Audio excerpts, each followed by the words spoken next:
Shivananda Sharma Memorial RV College, an ISR initiative.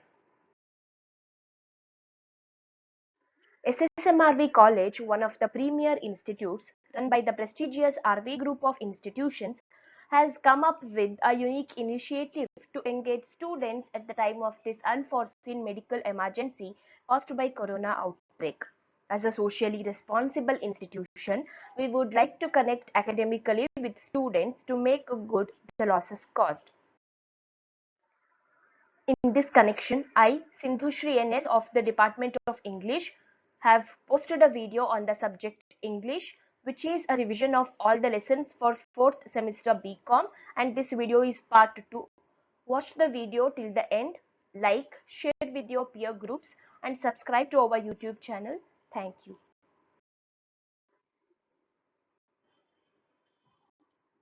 You can find the revision for 2 lessons in this video, How Soon Has Time, Sonnet, and Give Us a Role Model. For the first 3 lessons, watch the part 1 of this video. And for the revision of How Kacha Got the Secret and Nationalism, find the full video in the same YouTube channel. So we will start with How Soon Has Time. It is a sonnet which is written by John Milton, one of the greatest poets of English literature. What is a sonnet? Sonnet is a form of poetry and which contains 14 lines. Sonnet has 14 lines. When you consider sonnet, there are mainly 2 types. What are those? One is Petrarchan sonnet and the other is Shakespearean sonnet. This particular sonnet that we are going to revise, it is a Petrarchan sonnet. It is also known as Italian sonnet because it originated in Italy. It was popularized by Petrarch, so it is named after him. It is called as Petrarchan sonnet. What are the 2 types? Petrarchan sonnet and Shakespearean sonnet. And this particular sonnet that we are going to revise, it is a Petrarchan sonnet or Italian sonnet. When we consider Petrarchan sonnet, the Petrarchan sonnet is divided into 2 sections. We know that sonnet will have 14 lines, and in Petrarchan sonnet, first 8 lines stanza, it will be called as octave, and the last 6 line stanza, it will be called as sestet. Octave and sestet, it is divided into 8 line stanza and a 6 line stanza. 8 line stanza is called as octave and a 6 line stanza is called as sestet. Now, How Soon Has Time is believed to have been written by John Milton on his birthday, 9th December 1631. He wrote this particular sonnet on his birthday, 23rd birthday on 9th December 1631. Milton starts by saying how time flies and adds number to his age. He says that time has stolen his youth. What does he say? How Milton starts the sonnet? Milton speaks about how time flies by and how it adds numbers to his age. He says that youth has been stolen by the time and it has added an age of 23 to his life. Now, Milton is frustrated with having accomplished only little in life. He feels that what he has accomplished, what he has achieved in his life is very little compared to 23 years he has spent. So he says that youth has been stolen by the time, and this could mean that he has written this poem on his 23rd birthday. He calls time a thief of youth, which slowly has taken different phases of life away from him. Here he personifies time with the bird, which takes his age away on its wings. He says that his prime time of life is being spent on his career and work, where he sees no reason or purpose. In the last line, he also says that even though he is spending his prime time of life in his career, he sees no fruit or result of his hard work that is taking all of the time of his life. He feels that he is betrayed by the speed at which youth and time have left him with years past, not achieving anything career-wise and artistically. He feels that he was not able to write any poetry or any good piece of writing in these 23 years. And when we consider his career also, he feels that he was not able to achieve anything great in career. So he feels that he was not able to achieve anything career wise and also artistically. And he says that his days are fast moving, but his late youth has not produced. Now Milton says that though he has attained manhood, he does not look his age. He has that physical immaturity which has made him look very young. He says that he comes in terms to reality, and he feels that how age is just adding numbers to his life. And then he says that though he has attained the age of 23, it is impossible to see that kind of physical maturity in him. He has that physical immaturity which has made him look very young. And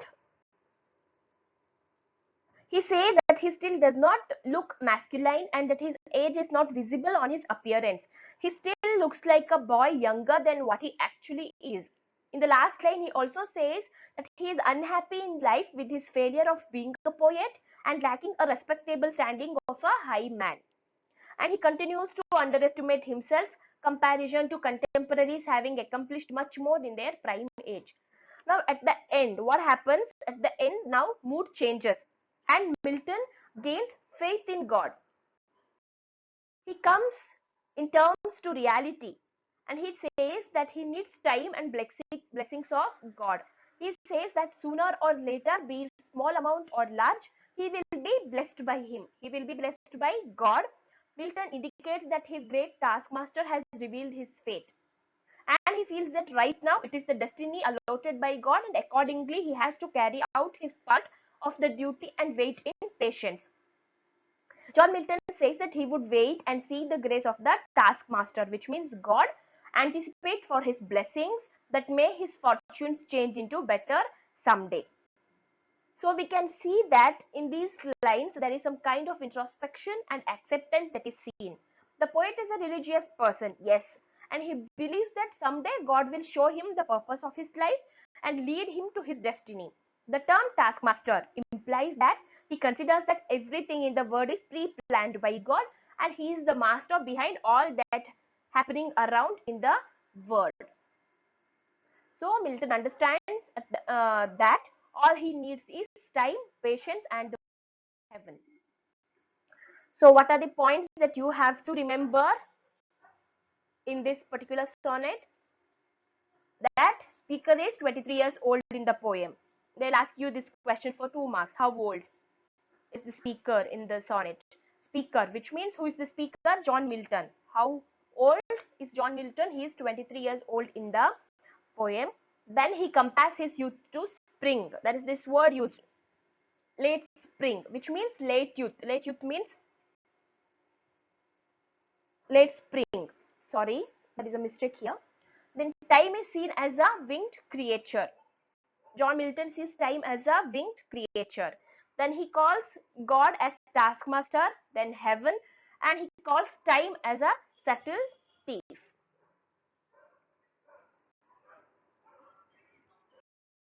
Now we'll move to the last lesson, give us a role model.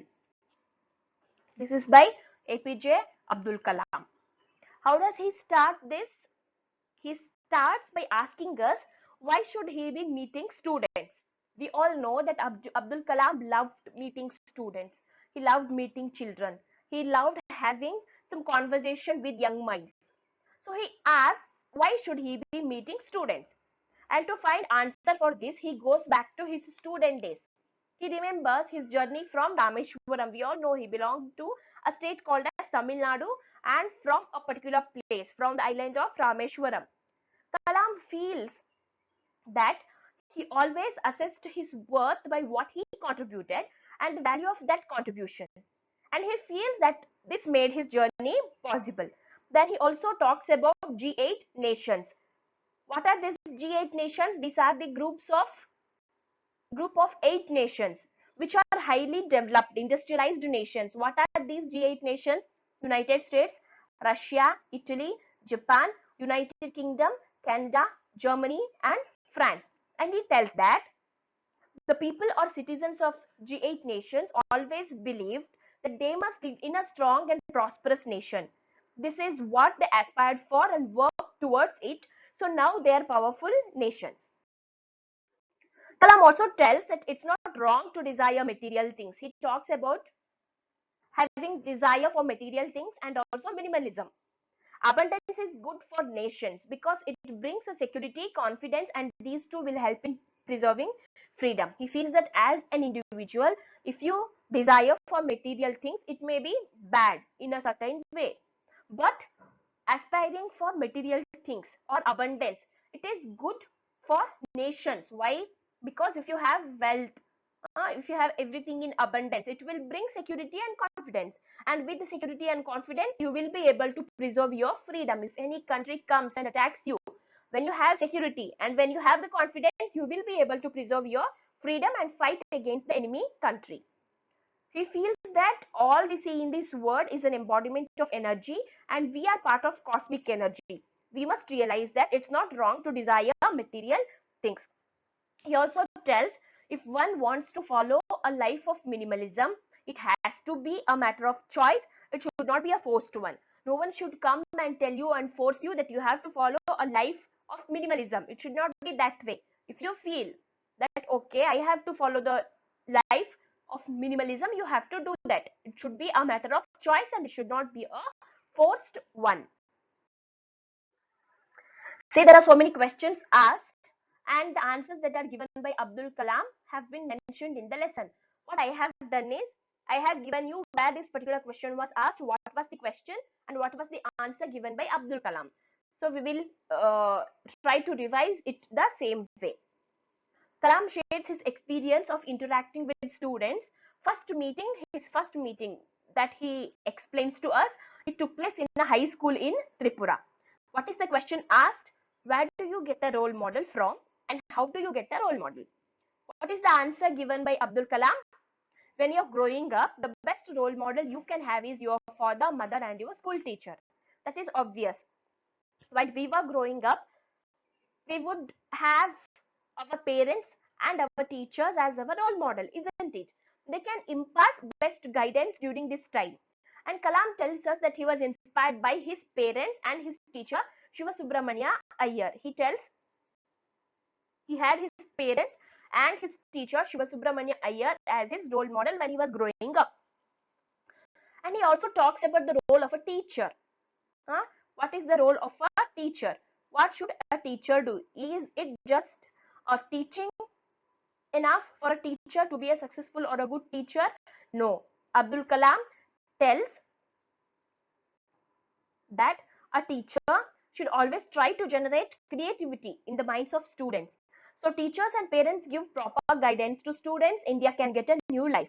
A proper education would help nurture a sense of dignity and self-respect among our youth. Every day, now that is next question that is asked. What is it? Every day we read in newspapers and we hear about terrorists. Who are they?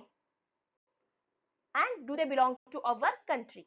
So the answer that is given by Abdul Kalam is very beautiful. What does he say? He tells the terrorists or Atmankwadis, they are our own people. And they're sometimes also sponsored by some hostile nations. That is something apart. Sometimes we create them through political and economic isolation. What do we do? Sometimes what happens, there will be a certain section of people who will be kept away from the politics and from economics, and we isolate them. That's how we create terrorists. Kalam gives the example of the two great epics of India, which are there, Ramayana and Mahabharata, and he explains how there was a fight between good and evil and how finally good wins over evil. We all have seen the two great epics of India, Ramayana and Mahabharata. It was all about the fight between good and evil, isn't it? And in the end, who will win? Always good will win. Good triumphs over the evil. Next meeting, this took place in St. Mary's School, Dindigul in Tamil Nadu. It was on their 75th anniversary celebration.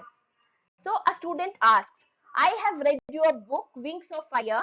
You always give a message to dream. Tell me why dream? Why should we dream?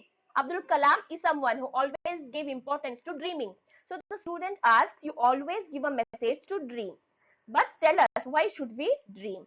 And Abdul Kalam tells, it's because if we dream, dream converts into thoughts, and thoughts will result in action. If there are no dreams, there can never be revolutionary ideas or thoughts. Abdul Kalam tells you have to dream. If you dream, your dream will convert to thoughts. And if there are some thoughts, only then it will result in action. So if you want some action to take place, in the first place you have to dream, and that is the importance of dreaming. That's why you have to dream. So the next question is, please tell me who would be the first scientist in the world? Huh? And the answer given by Abdul Kalam to this question of a student is, science was born. How did science take birth? It is because of questioning. If there is some questioning, if there is some curiosity, only then there can be something called as science, isn't it? So Abdul Kalam tells science was born and survived only by questions. The whole foundation of science is questioning. And we all know children are the source of unending questions. So child is the first scientist. Now, this was on a visit to Assam where Kalam visited Tezpur University. Kalam had been for the convocation ceremony of Tezpur University, and he also received the honorary doctorate.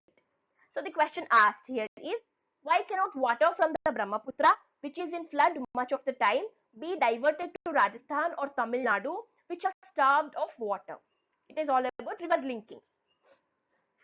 So Abdul Kalam tells this concept of river linking was mentioned in a document called as India Vision 2020. Kalam feels that young have the most powerful minds. We all know that in our constitution, we have something called as state list, central list and concurrent list. There are certain subjects which are under the control of state, certain subjects which are under the control of central government, and certain other subjects which fall under the control of both state and central government. So he tells it is very difficult to form some policy or some program called as river linking because of these lists, state, central and concurrent list. So he tells that if young minds get into administration, they can for sure remove negativity and bring a coordination between state and center. So the next question is, sir, big leaders in any field don't come and talk to us. We see our Prime Minister often going to Chennai, Lucknow and many places. But he never comes here. We want him. We want to talk to him. So APJ Abdul Kalam tells, when I go to Delhi, I will tell your dream to the leaders and your dream will come true. And Abdul Kalam even goes and informs the same to Prime Minister. And Prime Minister assures APJ Abdul Kalam that, yeah, whenever I go to some college or school function, I'll make sure that I meet at least a few students and have a conversation with them. This particular question was asked at Sri Ramakrishna High School in Jharkhand. So student asks, in Jharkhand it is green everywhere. We have forests, streams and hills. Why is it that we have a desert in Rajasthan? Kalam tells that this question reminded him of the question that was asked about river linking, if you remember, the question that we discussed. After the construction of Indira Gandhi Canal in Rajasthan, agriculture became possible. Abdul Kalam feels this. To connect rivers, visionary action is needed. This is his thought on river linking. Now, one more student asks, sir, will your Agni missile cross the ocean and reach America? We all know that APJ Abdul Kalam is known as the missile man of India. He was the main brain behind the development of missiles in India. So a student asks, sir, we have a missile called as Agni missile, and will it cross the ocean and reach America? Kalam tells that for India, no country is an enemy, and particularly America is our friend. So Agni missile symbolizes our strength. It shows the world that India has all the capabilities. We don't have it to attack somebody. We have never done that. India has never done that, going and attacking any country. If there is an attack from some other country, only then we will try to protect us. That's how we have been. So Abdul Kalam tells Agni missile, it symbolizes our strength and it shows the world that India has all the capabilities. Now, this happened on Kalam's visit to Cuttack, where he participated in the birthday celebration of the late Justice Harihar Mahapatra. Kalam was invited by Justice Ranganath Mishra. Kalam tells us about Justice Harihar Mahapatra. He tells Harihar Mahapatra lived to the age of 92. He established Cuttack Eye Hospital, Utkal University. He organized multi-pronged efforts to remove poverty. So now there is this question asked. A student asks, which are your favorite books, sir? And Kalam tells that he loved reading 4 books and he still reads these 4 books and he loves these 4 books very much. What are these 4 books? The first book is Man the Unknown, which is written by Alexis Carrel. Then Tirukural by Tiruvalluvar. Then Light from Many Lamps, which is written by Lillian Watson. And the last book is Holy Quran. Abdul Kalam tells these are his 4 favorite books. Next meeting happened in Gujarat. What is the question asked? Who is our enemy? And the simple answer that is given by Abdul Kalam is poverty. Poverty is our enemy. Now, there is one more question. Tell me, sir, are Pakistani weapons stronger than Indian ones? So, Abdul Kalam tells, he says that India can design, develop, and produce any type of missile and nuclear weapon. Only 4 countries in the world have this capability, and India is one amongst those countries. So at the end of the lesson, we have Kalam saying that one of the traits that have come down to us from our ancestors is a desire for achievement. So we all should strive and achieve something in our lives and contribute for nation. Kalam tells he admires Dr. Vikram Sarabhai and his vision succeeding over 3 decades. Vikram Sarabhai, we all know, the man behind Indian Space Research Organization. So Abdul Kalam also appreciates the work that is done by Lata Mangeshkar, who built the hospital in remembrance of her father, Master Deennath Mangeshkar. This hospital was inaugurated by Kalam himself. This hospital treats nearly 30% of the patients for free. At the end, Kalam asks us to choose our role model carefully, and this role model can be from any field. Role models can help us to focus on what is correct for us. If you are very much interested in the field of science, if you want to be a scientist or achieve something in the field of science, what you have to do, choose a role model from the field of science. And if you are very much interested in maybe dance or singing, choose a role model from the same field. If you want to be a great teacher, maybe a great lecturer, what you have to do, choose a role model from the field of teaching. That's how you have to choose role models. So now we have come to the end of this revision.